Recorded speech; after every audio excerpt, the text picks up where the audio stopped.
encarga de valorar la conformación del entorno laboral y cómo éste puede influir en la connotación de aparición de enfermedades de tipo ocupacional. ¿Listo? Cuando nosotros hablamos de higiene ocupacional, la Asociación Americana de Higiene Industrial lo define como la ciencia o el arte dedicado al reconocimiento, evaluación y control de aquellos factores ambientales o de estrés que surgen o están dentro del lugar de trabajo y que su no control de estos puede conllevar a que el trabajador sufra de algún tipo de deterioro en su salud o bienestar, tanto físico como emocional, conllevando a la aparición de algún tipo de enfermedad ocupacional. Cuando vemos este concepto, estamos directamente relacionando que la exposición a factores de riesgo como causa para la aparición de algún tipo de disturbio. ¿Cuáles son los objetivos de establecer dentro de nuestro plan anual de trabajo el espectro de higiene ocupacional? Básicamente, la prevención, protección y promoción de los trabajadores. Prevención, por ejemplo, ustedes deben hacer un plan de vacunación con las vacunas completas, ¿cierto? Protección en el hecho de que nosotros vamos a brindar elementos que se requieran para la protección de la ergonomía o de todo el cuerpo del trabajador para evitar la exposición. Y en promoción, pues vamos a establecer medidas de estado de salud actuales y que disminuyan el riesgo de exposición. ¿Por medio de qué? Por ejemplo, capacitación. ¿Por medio de qué? ¿Qué tal, Por mano? ejemplo, Ya me lo he dicho. vamos a contribuir también a la prevención de los contaminantes en el medio ambiente y esto se ve reflejado, por ejemplo, en las rutas de eliminación de residuos y contribuir a un desarrollo seguro y sostenible, porque cuando nosotros hablamos de un espectro industrial, no solamente estamos hablando del área físico de trabajo, sino también lo que engloba el área de desarrollo industrial, por ejemplo, un ecosistema o una localidad donde se desarrolle esta actividad. Generalmente esto basado en entidades manufactureras, ¿no? ¿Cuáles son las técnicas que utiliza la medicina ocupacional para esto? Reconocimiento. Es importante que tengamos un reconocimiento del ambiente, tanto local como sectorial, y de todos los agentes ambientales que están involucrados en esto para mejorar la salud de los trabajadores y también la salud de la población. Esto va a mejorar el proceso de trabajo, pues conociendo la ruta y la guía de cómo se desarrollan los procesos, el trabajo va a ser de forma mucho más ordenada y el proceso de fuga es mucho más lento o nos participa un proceso de fuga. Es importante también conocer la metodología del trabajo. ¿Por qué la metodología? Porque así nosotros vamos a identificar en qué momento hay la falla y predecir si este peligro o riesgo encontrado puede generar o va a desarrollar un trastorno mayor. Evaluación. ¿Evaluación en qué? Evaluación de las condicionantes ambientales, de ver si los estándares se encuentran de forma adecuada o no. Por ejemplo, la evaluación de los límites permisibles, sonido, iluminación, ventilación, ruido, etc. Y control para determinar si nuestras medidas preventivas aplicadas en nuestro plan anual están siendo de adecuado control o no sobre los factores de riesgo y si hay que modificar estas medidas de control para disminuir el riesgo de los trabajadores. Entonces, en el área de trabajo, tanto local dentro de la empresa y sectorial en la localidad, es importante que nosotros reconozcamos frente a qué estamos, evaluemos lo que estamos trabajando, lo que estamos haciendo y establezcamos medidas de control. Siempre, casi en todas las escuelas, se va a seguir este circuito. Por ejemplo, cuando veamos más adelante la sensibilización de la matriz de riesgos, nosotros evaluamos un circuito que se llama circuito de Deming, donde es una confluencia de medidas de evaluación, control, que se van renovando de forma sistemática. ¿Okay? ¿Y por qué es importante conocer esto? Porque nosotros lo que queremos, aplicando una salud ocupacional y estableciendo medidas de control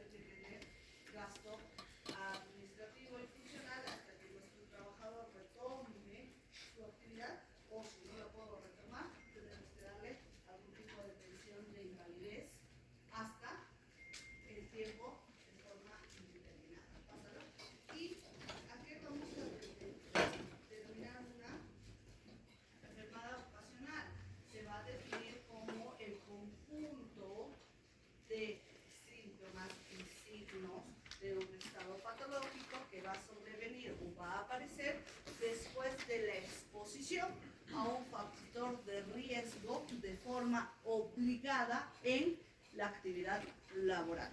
Siempre tiene que demostrarse la causa-efecto, es decir, este predominio de la causalidad.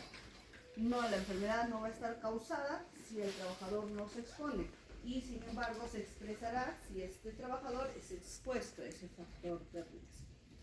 ¿Listo? Entonces, dentro de lo que nosotros hablamos, enfermedad ocupacional, la OIT la denomina,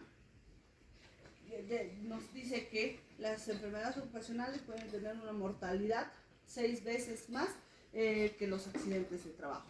No se van a disponer de datos exactos. Muchas veces la estadística que nosotros tenemos es una estadística bastante menguada por la no notificación de estas enfermedades ocupacionales. Y se estima que en América Latina alcanza un rango entre al 1 al 5% de la población económicamente activa, es decir, de todos los trabajadores. Y se asocia a gastos de incapacidad e indemnización en los trabajadores. Dentro de las enfermedades ocupacionales más frecuentes en el Perú, la hipoacusia sigue siendo de las más predominantes, la tuberculosis también es una enfermedad predominante, las lesiones dérmicas también son un factor predominante y últimamente se ha reportado patología tipo estrés laboral que también entra en nuestra estadística. A nivel nacional, las enfermedades ocupacionales y los accidentes de trabajo consideran un costo importante, representan más o menos un 10% de pérdida de todo el Producto Bruto Interno. ¿Okay? Actualmente, la denominación de enfermedad ocupacional solamente va a estar dada por un comité de evaluación del Seguro Social y de Salud. Antiguamente, hace más de 15 años, la evaluación era por clínicas particulares, el Ministerio de Salud y de Salud. Ahora solamente se da por medio de un comité evaluador de salud. Dentro de la incidencia en edad, el grupo etario entre 30 y 40 años es el grupo que está mucho más perjudicado en la aparición de enfermedades ocupacionales y las actividades de manufactura tienen el porcentaje más alto, más o menos el 55%. Después siguen todo lo que tiene que ver con elaboración de jabones, de desinfectantes, detergentes y de ahí lo que tiene que ver con construcción. Entonces esas son las 3 actividades que están relacionadas en predominio. Marco legal, esto ya lo hemos revisado en la primera clase. La ley donde se conforma todo esto es la ley 29783, la ley de seguridad y salud del trabajo, pero ahí ustedes pueden ver una relación de normativas que también nos van a ayudar a entender enfermedad ocupacional. Y como les dije, debe primar el concepto de causalidad. Es un elemento clave en el cual gobierna la aparición de enfermedades ocupacionales. Tiene que involucrarse un agente que es el factor de riesgo, la exposición a este factor de riesgo y ambos, la mixtura de la participación del agente con la exposición, van a causar la aparición de este cuadro sindrómico similar en los trabajadores expuestos a la misma actividad que se llama enfermedad ocupacional.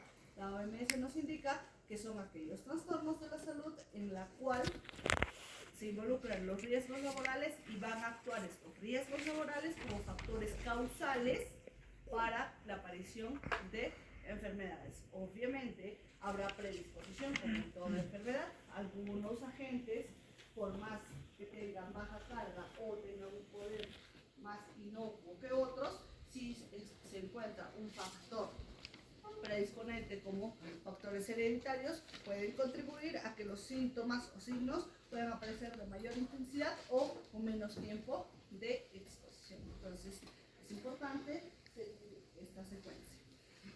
¿Cuáles son los elementos básicos? Entonces ya lo hemos revisado, la gente, ¿no? Y dentro de gente nosotros nos vamos a referir a todos los factores de riesgo que ya hemos revisado en las clases pasadas. Físicos, químicos, físico-químicos, biológicos, ergonómicos y factores psicosociales. Cualquiera de ellos es el agente.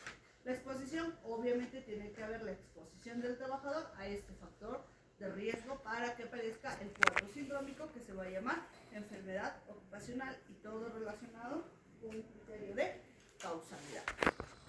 ¿Qué otros factores externos a la exposición de factor de riesgo nos pueden contribuir a que aparezca la enfermedad ocupacional en menos tiempo de exposición o incluso con límites permitidos de la exposición a este factor de riesgo? El tiempo de exposición es un factor importante. Cuanto más tiempo esté expuesto el trabajador, mayor riesgo.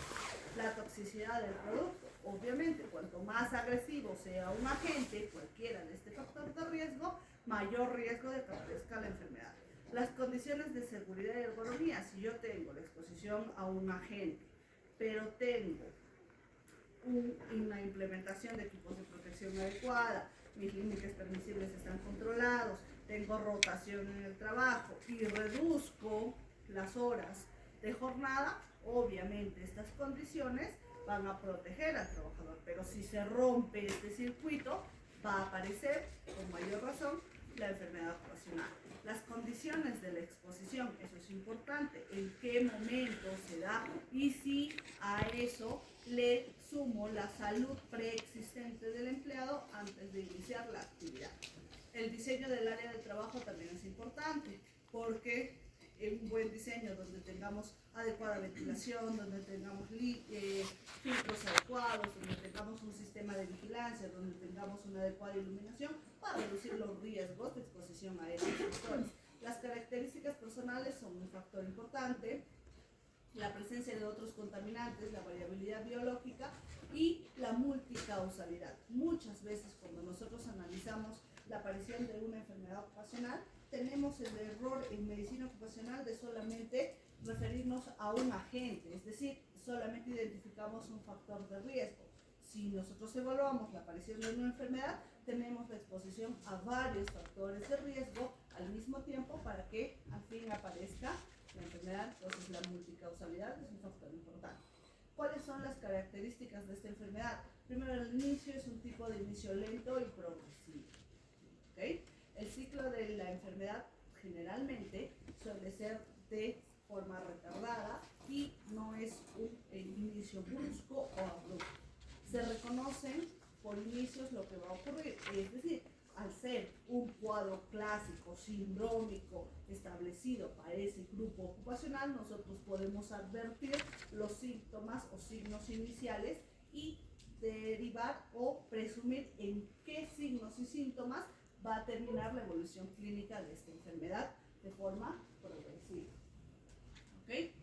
¿Qué relación tiene la afección de las enfermedades ocupacionales del trabajo? Básicamente, que la ocupación, es decir, la exposición al factor de riesgo es la causa principal para que aparezca la enfermedad en algunos grupos. Por ejemplo, si yo opero a una paciente que tiene hepatitis y tengo un pinchazo inadvertido, voy a contraer la enfermedad.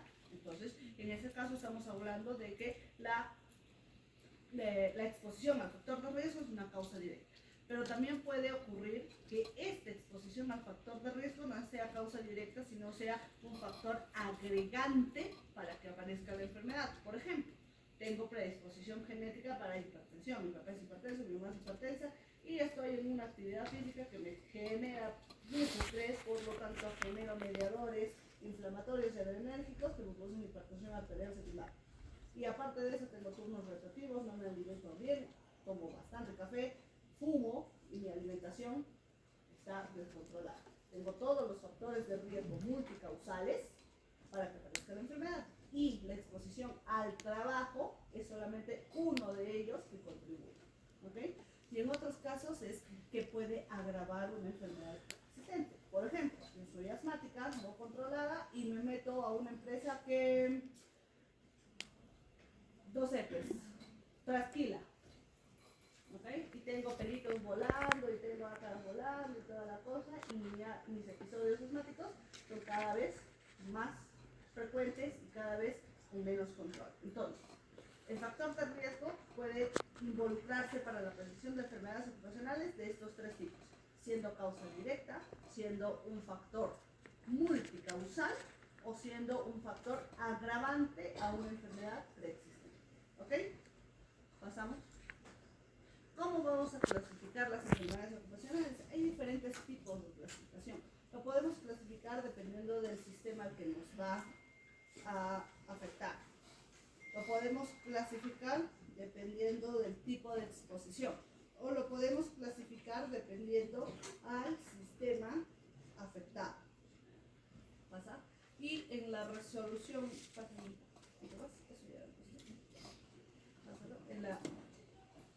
¿cómo va a ingresar? Esto también lo hemos repasado. Hay diferentes vías de cómo pueden ingresar los agentes o cómo pueden mediar la aparición de signos y síntomas. La vía respiratoria es la más frecuente, seguido de la vía cutánea. La vía digestiva generalmente suele ser una vía inadvertida con un contaminante, pásalo. La vía mucosa también suele ser una vía incidental, y la vía parenteral mucho más, de forma mucho más accidental y no advertida. Entonces tenemos esas 5 vías de ingreso.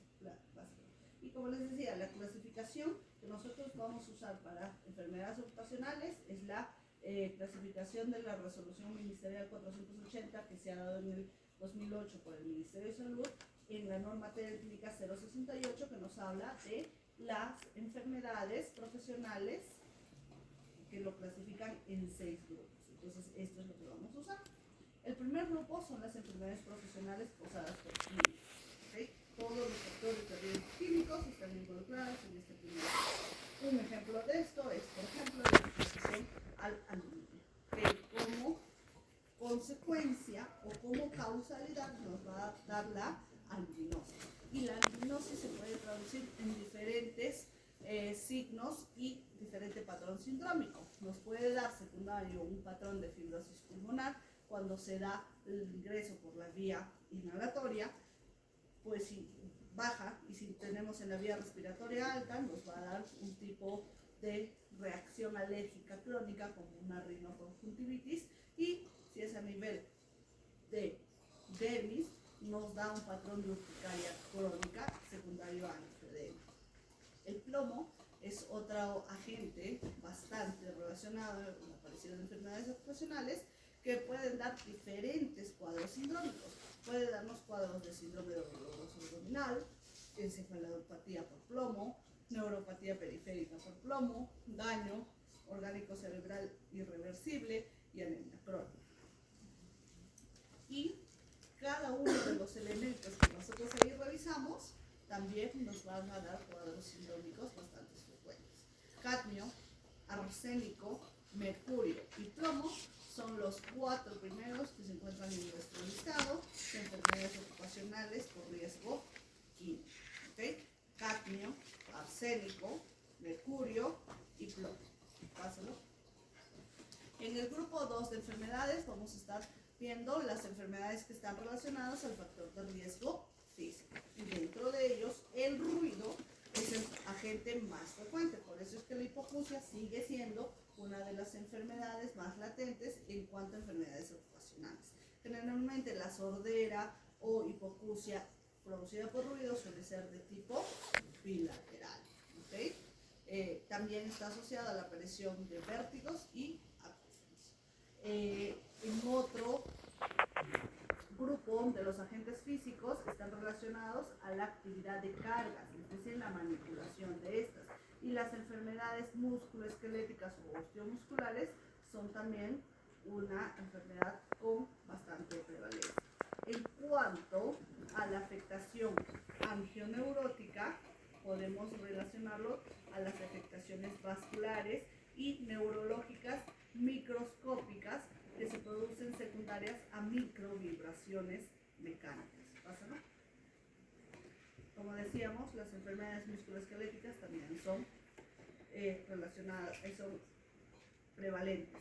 Las bursitis, las epicondilitis, las procalceritis, las lumbalgias, las lumbocetalgias, túnel de Carpo, son las enfermedades que vamos a encontrar con mayor frecuencia relacionadas a la afectación por factores de riesgo físicos. Pásalo. Pásalo. En el grupo 3 vamos a encontrar todas las enfermedades que están relacionadas a los agentes biológicos.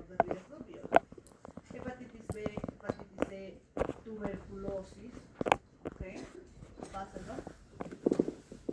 Toxoplasmosis y paludismo son enfermedades prevalentes todavía dentro de este grupo. Hepatitis B, toxoplasmosis, paludismo y tuberculosis son enfermedades prevalentes en este grupo 3 por agentes biológicos. Pásenlo. En el grupo 4 vamos a encontrar las enfermedades que ingresen por vía inhalatoria, pero que no estén comprendidos en el grupo 1, en el grupo 3.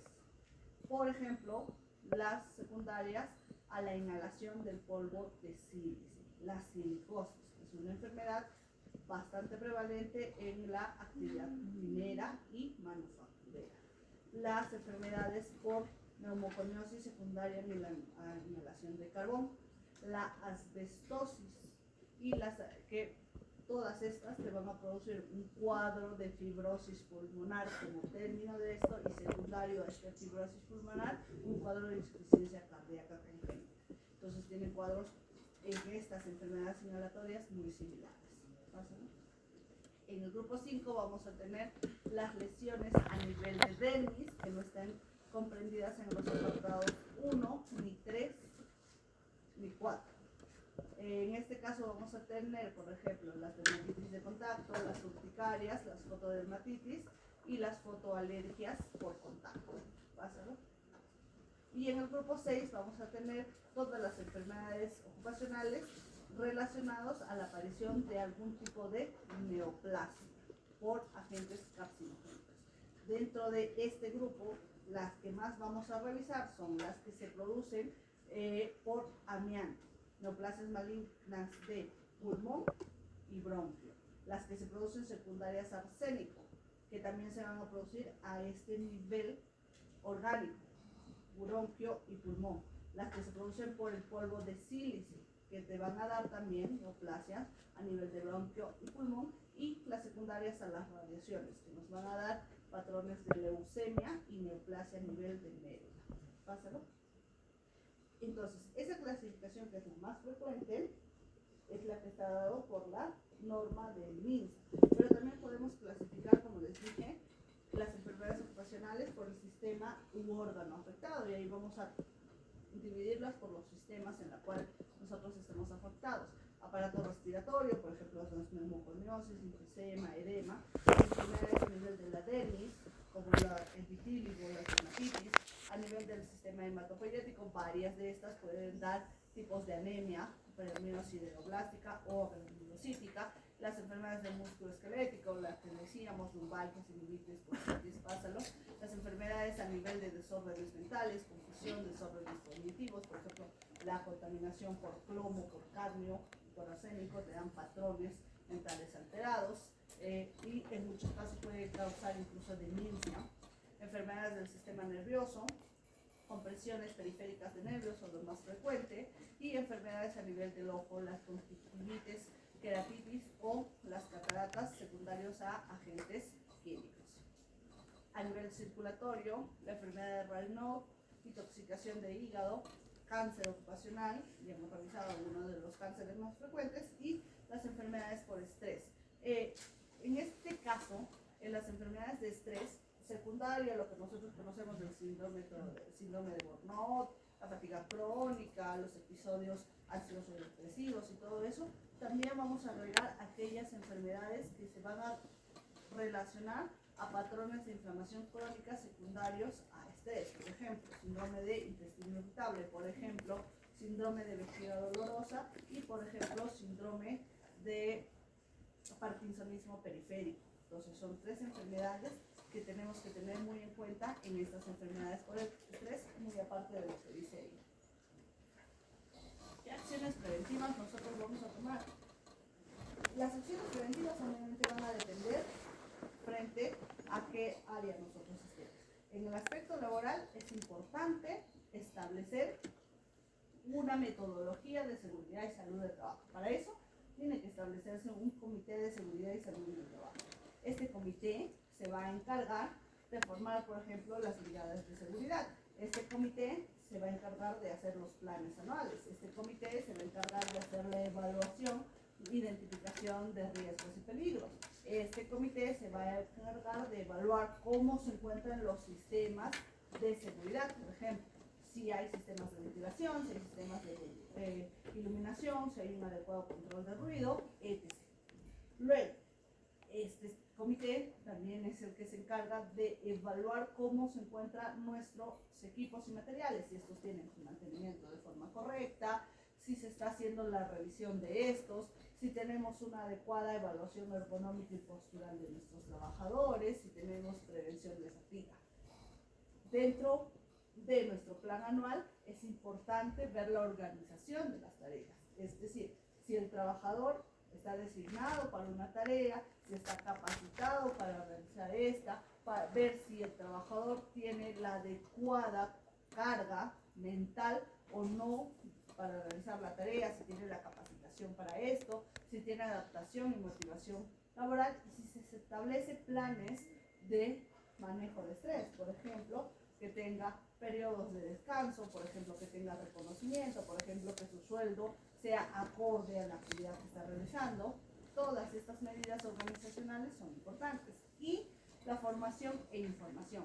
¿De qué se trata esto? Nosotros cuando ingresa un trabajador es importante que conozca el área de trabajo, orientarlo sobre las actividades que va a desarrollar, capacitarlo frente al uso de insumos materiales o equipos que vaya a usar, proporcionarle el equipo de protección e instruirle en el uso de esto, darle charlas de capacitación de forma permanente y que todo hallazgo de riesgo o peligro sea notificado a este comité de seguridad y salud del trabajo para que puedan darse capacitaciones sobre las fallas y medidas de control que se puedan establecer a partir de eventos de riesgo.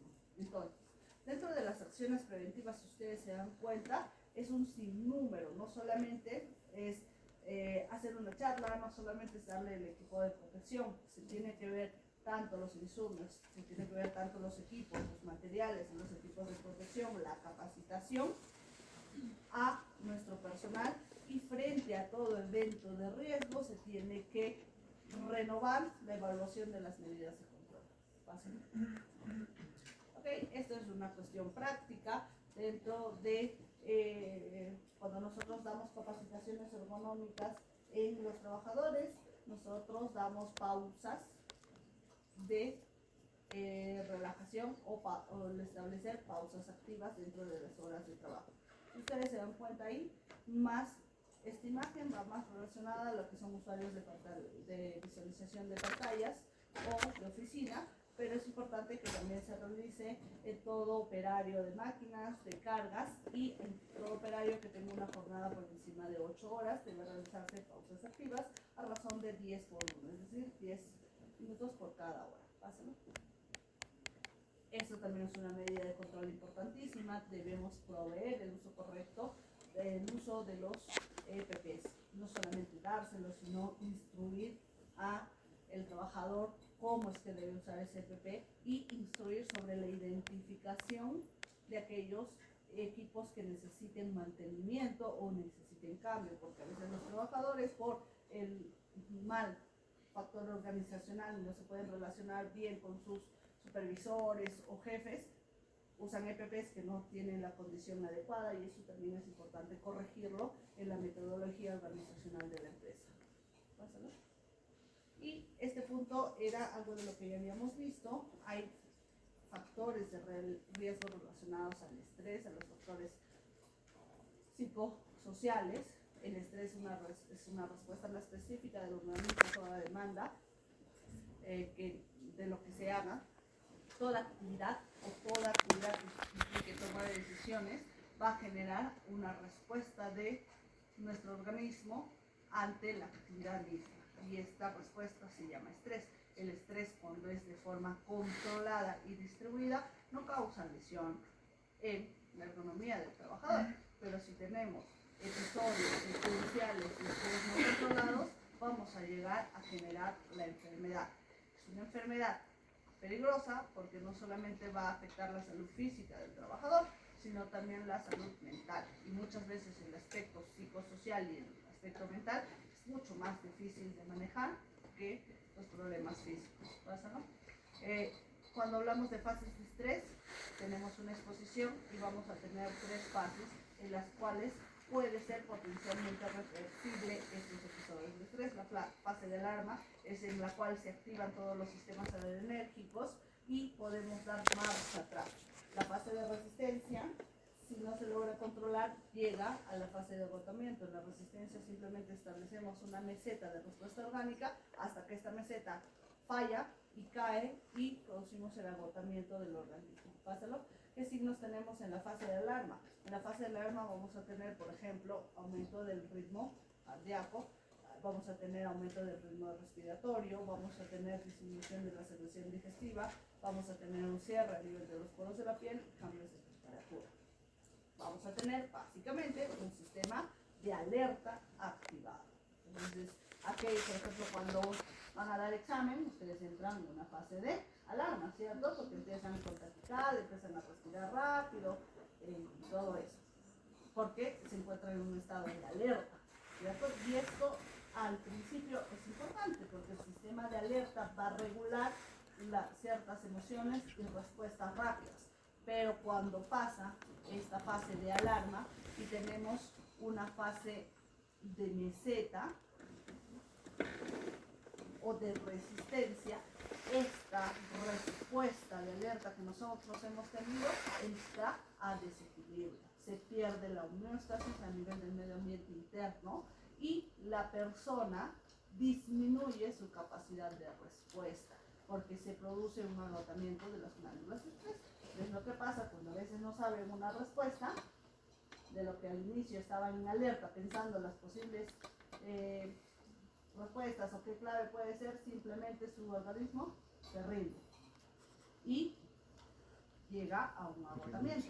Y si esto persiste, es decir, por ejemplo, les tomo un examen sorpresa de un tema que no hemos hecho y no saben ninguna respuesta, ese sistema que al inicio estaba de alerta tratando de resolver se va a agotar y va a caer a eso, al deterioro de las capacidades fisiológicas, y con ello vamos a caer a la enfermedad propiamente, que se llama enfermedad de estrés. Las capacidades se van a reducir al mínimo y van a sucumbir, y es lo que pasa a veces. Claro ejemplo, están resolviendo su examen, ya no saben, se rinden, ¿qué hacen? Están viendo al techo, están viendo a su compañera, están dibujando, están rayando. ¿Por qué? Porque ya se agotó ese sistema de alerta. ¿Okay? Y eso es lo que pasa en los trabajadores. Si yo tengo un trabajador que, por ejemplo, contratado nuevo y lo contraté para que haga X cosas, y en el siguiente día del trabajo yo le pongo a hacer Y y Z cosas. Los 2 primeros días o 3 primeros días probablemente su sistema de alerta esté activado, entonces va a tratar de hacer todas las cosas. Hasta un momento que ya no va a poder. Entra una fase de resistencia y hará una cosa del X, una cosa del Y y tal vez nada del Z. Y hasta que caemos a la fase de agotamiento y ese trabajador ya no hace nada. Y al siguiente día ya no viene a trabajar y renuncia. ¿Por qué? Porque su sistema se agotó. Y eso es mucho de lo que se ve ahora y mucho más está relacionado. Cuando más demanda de toma de decisiones dependa la actividad laboral, es mucho más frecuente que aparezca estrés. Cuanto más manual sea la actividad, por ejemplo, movilizar cajas, levantar cosas, es mucho menos frecuente que aparezca estrés. ¿Okay? Y esto es importante que ustedes también vean, porque ustedes están estudiando una carrera en la que simplemente van a tener estrés, algunos más, algunos menos, dependiendo de la especialidad que escojan, pero todos estamos involucrados en estrés. Y el hecho de que nosotros mejoremos la capacidad de salir de esa fase de resistencia para no llegar a esa fase de agotamiento va a ser importante, pero que ustedes mantengan sus capacidades mentales y superiores intactas. ¿Pásalo? ¿Ok? Entonces, ¿qué podríamos cambiar para que este estrés laboral mejore o no se presente? Las condiciones del ambiente, ¿no? Es importante ver, por ejemplo, si tenemos un ambiente de trabajo donde hay mucho ruido, pues reducir el ruido. ¿Okay? La sobrecarga de trabajo también es importante, solamente debe establecerse la carga de trabajo que está relacionada con la capacidad resolutiva del trabajador. La estimulación a esa actividad, o sea, si nosotros, no sé, pues, O sea, por ejemplo, algunos de ustedes hacen neurocirugía acá de alta especialidad y después lo mandan a un policlínico a hacer consulta todos los días. Obviamente va a caer una fase de estrés porque la capacidad para los que ustedes se han preparado y enseñado no va a estar acorde a lo que el trabajo está demandando. Entonces, eso también es una falla en la organización del trabajo. Las condiciones laborales inadecuadas, los horarios de trabajo, turnos rotativos, la mala relación entre personal del trabajo, las alteraciones del ritmo biológico, eso es importante, y las responsabilidades y decisiones importantes. O sea, si nosotros vamos a sobrecargar todas las tomas de decisiones simplemente al trabajador y no vamos a tener un grupo circundante de apoyo a esa toma de decisiones, obviamente la sobrecarga que tenga va a ser mucho mayor. Pásalo. ¿Qué consecuencias? Tanto consecuencias comportamentales, físicas, emocionales y mentales. Comportamiento, como por ejemplo que va a tener tendencia a aislamiento, conductas adictivas, disminución del tiempo de ocio y condiciones físicas. Pueden recrudecer o aparecer o sobrecargarse enfermedades, como por ejemplo enfermedades digestivas, enfermedades cutáneas, mialgias, predisponentes por el estrés, emocionales, probablemente después tengamos un trabajador que es muy nervioso, muy ansioso, que está irritable, que va con la habilidad emocional, está renegando, entonces está triste, responde mal, se olvida de las cosas. Y mentales, vamos a tener trabajadores con dificultad para concentrarse, dificultad para la toma de decisiones, bloqueo en esa toma de decisiones y disminución en sus capacidades mentales superiores. ¿Listo? 4:30.